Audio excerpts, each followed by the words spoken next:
இன்றைய வேத வசனம் நீதிமொழிகள் 3வது அதிகாரம் வசனம் 11.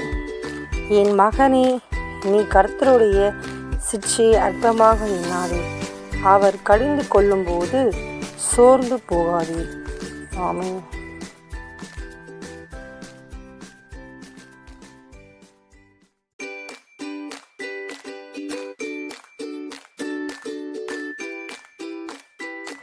இன்றைய வேத வசனம் நீதிமொழிகள் 3வது அதிகாரம் வசனம் 11.